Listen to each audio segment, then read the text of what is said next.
Assalamualaikum warahmatullahi wabarakatuh and good day. We are Group 4, Occurrence 1, and these are our group members. Today we will present our analysis of aggregate supply and demand in relation to monetary and fiscal policy in Japan.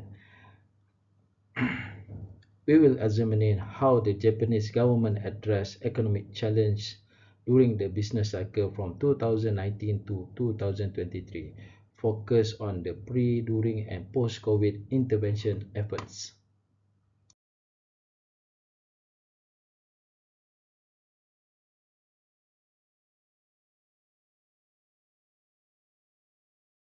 Hi, my name is Farha and I'm gonna start off the presentation with the introduction part. In terms of demography, Japan contributes about 1.53% to the global population with estimated residents of 122,669,722 as of 8 June 2024. The Japanese population is homogenous with 98.5% is Japanese ethnic people. According to World Health Organization, Japan has one of the highest life expectancies in the world, which is 84.5 years old. There is a declining pattern of the Japanese population since 2009 due to low number of births. According to Statista Bureau of Japan data in 2022, 11.6% of the population is 50 years old and younger, 59.4% is aging from 15 to 64 years old, and 29% of the population is over than 65 years old. The aging population requires more government spending on healthcare and pensions, while the tax base keeps on shrinking due to decreasing workforce. The economy in Japan is highly made up of services sector, followed by manufacturing. Banking, insurance, and telecommunications are the key parts of the Japan's economy. Tokyo hosts multiple global largest investment banks and insurance, play an important role as the global financial center. Japan is also known as the industrial powerhouse, which is due to advancement in sectors such as manufacturing, automotive, and robotics. Japan's economy is highly dependent on the international trade. According to Statista, Japan is the third largest importer in the world. This is due to the scarcity of the natural resources. Japan is also the world's fifth largest exporter. Japanese brands such as Toyota, Sony, and Panasonic are distributed and well known worldwide. The recent pandemic, COVID-19, is one of the factors that caused the loss of the aggregate supply. For the aggregate demand, the household and government consumption has been significantly low, with the business investment shows a rising pattern since the end of 2023. The Bank of Japan applies monetary policy to preserve the price stability by regulating the interest rate for currency control, while the fiscal policies is implemented to revive the economics are including towards social welfare and infrastructure.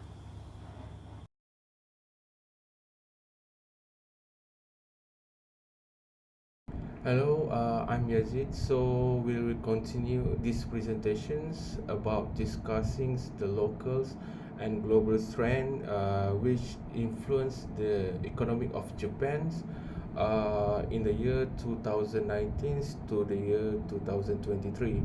So basically, the major global and domestic events during the year is influenced by the pressure of the pandemics, inflations, structures issue, including the aging populations that challenge for the both governments and the Bank of Japan to implement fiscal and monetary policies, which will be explained by our teammates.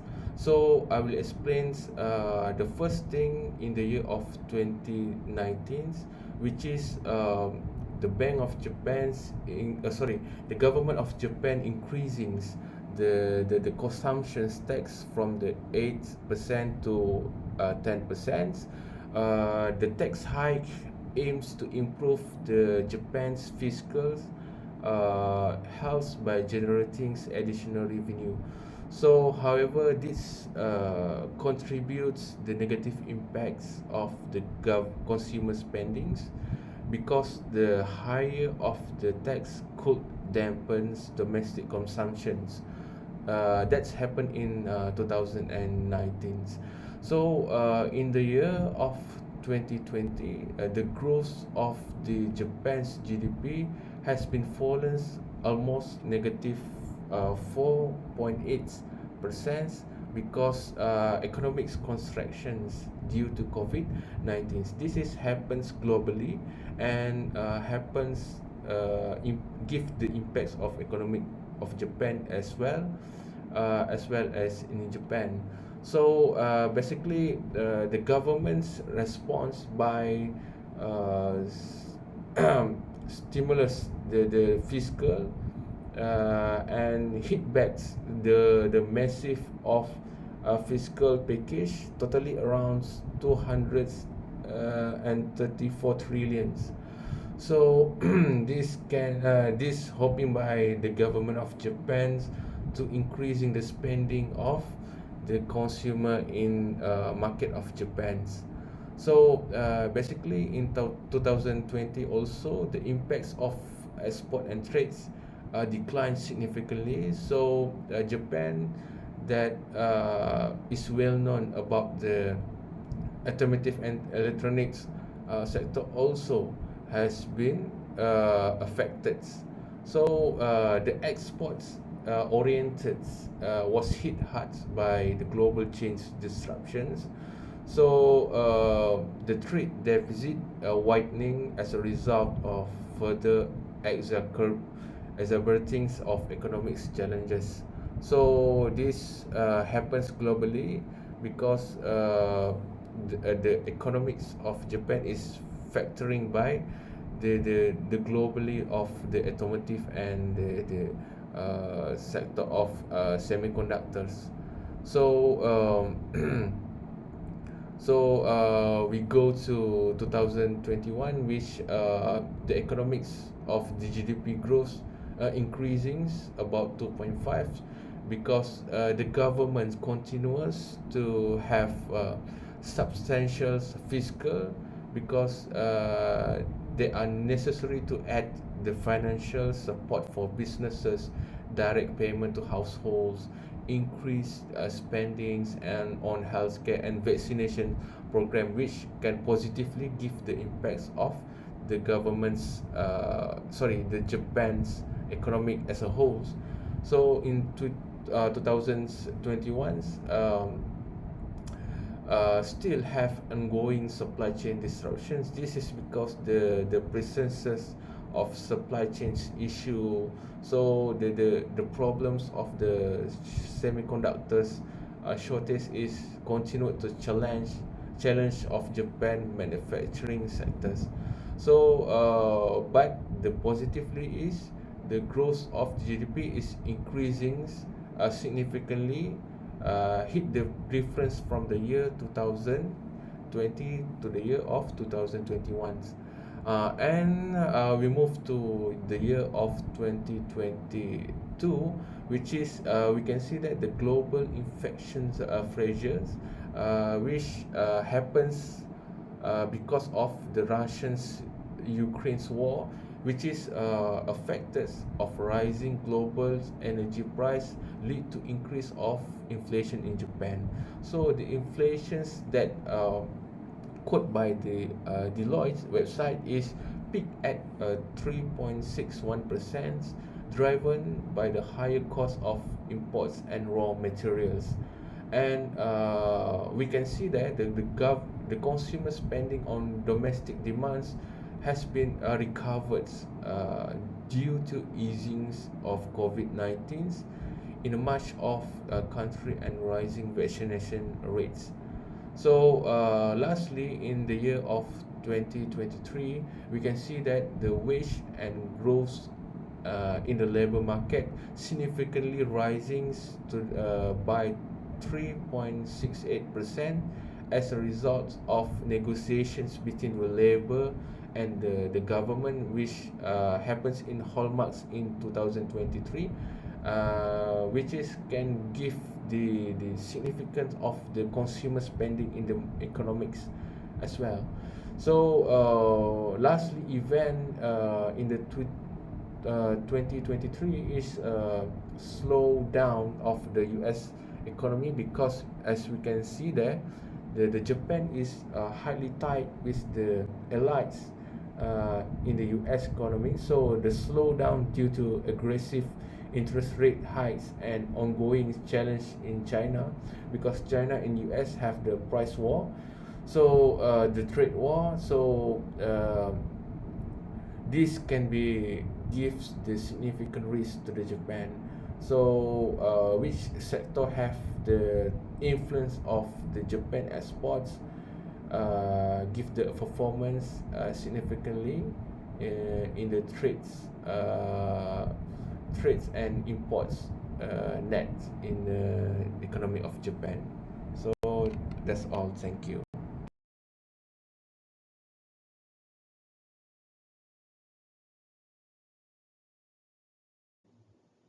In 2019, Japan attempted to improve its financial health by raising the consumption tax from 8% to 10%. So higher tax might lead to people to reduce their domestic consumption. When reduced domestic consumption here, you will see aggregate demand will shift to leftward from 80 to 81, which will contract the real GDP from September to October. You will see a new equilibrium point will be at a lower level, which is at point B, at a price level of P1. In 2020, the Japanese economy shrank significantly. So, to address this decline, the government implemented a large stimulus package worth 234 trillion yen. So, this will shift the aggregate demand from 80 to 81, which is to rightward, and expand real GDP from Y19 to Y20. And you will see the new equilibrium point will be at a higher price level, which is at point B, and you will see it will be at a higher price level P1. There is also a decline in export in 2020. So the disruption in the global supply chain caused problem for Japan export-reliant economy. So the lower demand for Japanese goods overseas leading to a significant drop in export. So what will happen is aggregate demand will shift to the leftward from 80 to 81, and the real GDP will contract for Y19 to Y20. And the new equilibrium point will be at a lower price level, which is from point A to point B at a price level of P1. And there is also a decline in consumer spending in 2020. So the COVID-19 pandemic caused lockdown, social distancing, and general uncertainty. So this led to a significant drop in consumer confidence and spending. So the disruption caused by pandemic could limit the production. So what happened is aggregate demand will shift to leftward because of the no confidence in spending from 80 to 81, and also because of the disruption caused by the pandemic, it could limit the production. So this will shift aggregate supply from AS to AS1, which is to leftward. So the real GDP will contract from Y19 to Y20, but the price level will be maintained at P. So the new equilibrium point will form at a lower real GDP, which is at Y20 at point B. In 2021, government provided additional substantial fiscal for business and direct payment to household, increased consumer spending. So when increased consumer spending here, aggregate demand will shift to rightward, which is from 80 to 81. And the real GDP will expand from Y20 to Y21. And you will see the new equilibrium point will form at a higher price level, which is at point B at price level of P1. In 2022, consumer spending in Japan is on the rise, fueled by the easing of COVID-19 restriction and increasing vaccination rate. However, some consumers remain hesitant to spend freely. So what the government did was they implement a fiscal stimulus package with subsidies. So this will shift the aggregate demand from 80 to 81 to rightward. So this will expand the real GDP from Y21 to Y22. So the new equilibrium point will be at a higher price level, which is at point B at a price level of P1. In 2023, significant wage increase as the result of labor negotiation. And the biggest labor union in Japan, Rengo, has said that the firm promised to lift pay by 5.25%, with base pay rising by 3.64 percentage points. So what happened is, when the wage increase, this will increase the spending among the consumer. So this will shift the aggregate demand from AD to AD1, which is to rightward. And then the higher nominal wages lead to increased production costs for firms. So what happened is this will shift aggregate supply to leftward, which is from AS to AS1, while the real GDP will be maintained at Y23, but the price level will be increased at from P to P1, and the new equilibrium point will be at a higher price level, which is at point B.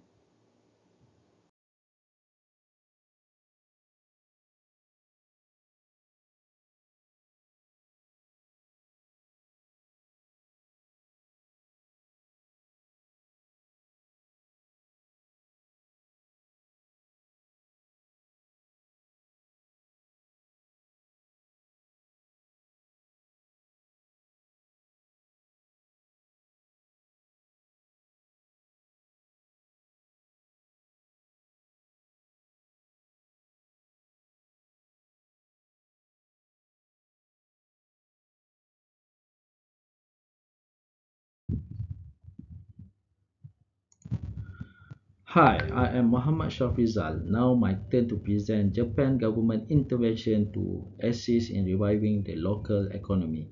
When the COVID-19 pandemic struck, Japan faced a dual challenge, a global health crisis and the ongoing threat of natural disasters. Besides the pandemic's economic blow, Japan has also suffered a series of earthquakes, further hindering its economic recovery. But the government didn't stand still. They took bold action, implemented fiscal policies for short-term stabilization and long-term growth, along with the monetary policy to stabilize the economy and pave the way for recovery. Right. We look into fiscal policy under short-term stimulus package. In the short term, Japan launched a massive stimulus package injecting nearly a trillion yen into the economy. This included direct payment to households, crucial support for struggling businesses, investment in essential healthcare measures. They also expanded unemployment benefits and even deferred tax package payment, providing much needed relief to individuals and businesses alike. Right. We also look into this long-term stimulus package, which Japan wasn't just focused on the immediate crisis. They also looked to the future, investing in long-term growth initiatives.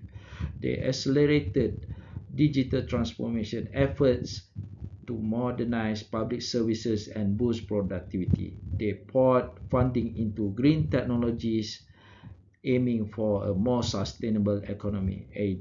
And they didn't forget their infrastructure development and regional revitalizations, investing in projects that would create jobs and strengthen the nation foundation. Right, now we look into monetary policy. On the monetary side, the government collaborate with Bank of Japan took a similar proactive approach. They maintained nearly ultra-low interest rate and expanded asset purchases, flooding the financial with liquidity. This encouraged borrowing and investment under special temporary loan emergency fund of 35.9 billion yen, crucial for economic recovery. Additionally, they also implemented special loan program and credit guarantees of 3,749 billion yen, easing requirement to ensure that even the most vulnerable individuals and businesses are access to credit.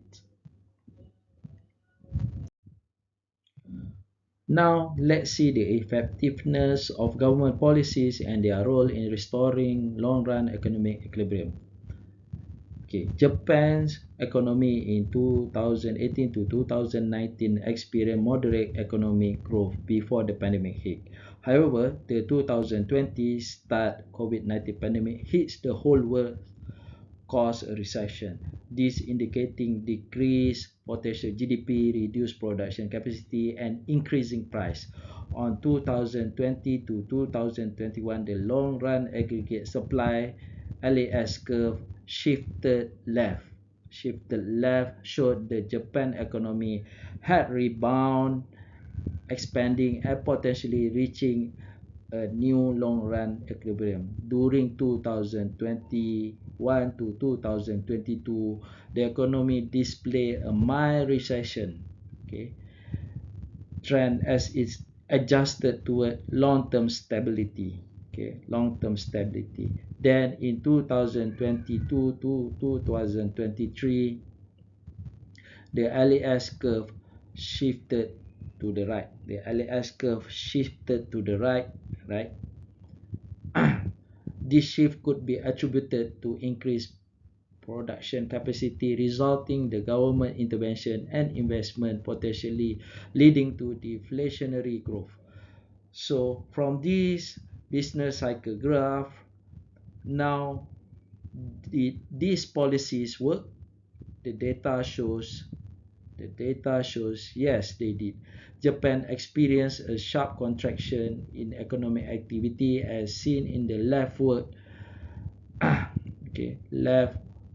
shift of the LAS graph, but thanks to government intervention, the economy began to recover with the LAS curve shifting rightward in recent years. This indicates an expansion of economy capacity and potential of sustainable growth. In conclusion, this recovery indicates the effectiveness of decisive government intervention. Although the extent of recovery depends on the underlying cause of recession and the specific policy responses implemented, their shift and comprehensive to the pandemic demonstrate the power of strategic policy implementation. By skillful combining fiscal and monetary policy measures, Japan not only stabilized the economy in the short term but also laid the groundwork for long-term growth and resilience. This experience served a valuable lesson for other nations facing economic uncertainty, and well-crafted policies, even the most daunting challenge, can be overcome. Thank you.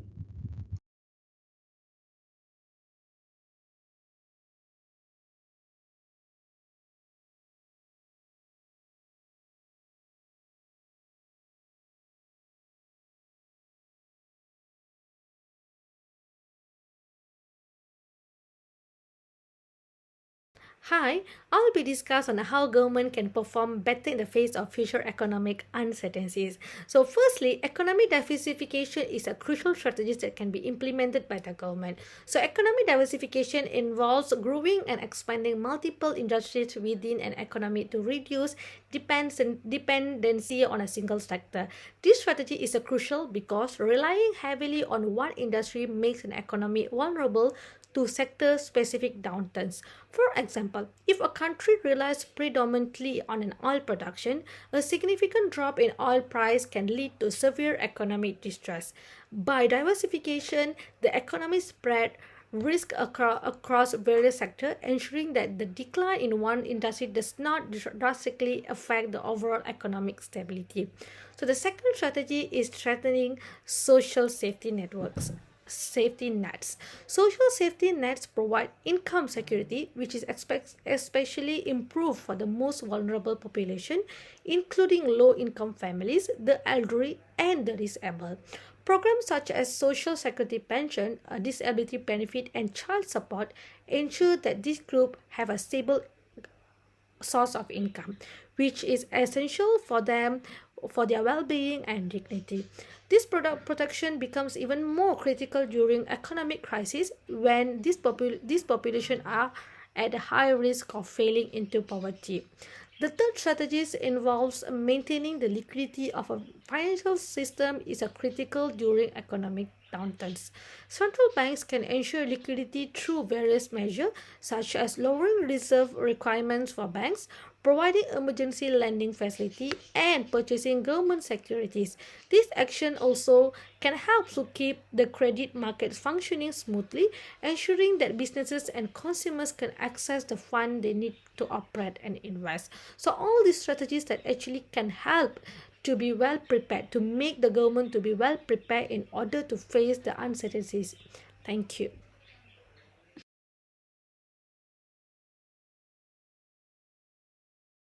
To conclude this presentation, it can be said that the Bank of Japan strives to improve the economic landscape of Japan through monetary and fiscal policies to counter the aggregate of supply and demand shift in the recent years. Japan's economic focus areas, service sector, manufacturing, and international trade might be impacted by the fact that the country is growing towards becoming the world's oldest country. Low birth rates and high life expectancy increasing the ratio of retiree to workforce in the country project an alarming issue to the economic growth. For that reason, policymakers and governments need to take account of the potential trade-offs and broader economic context in implementing strategic policies to guarantee the economic stability.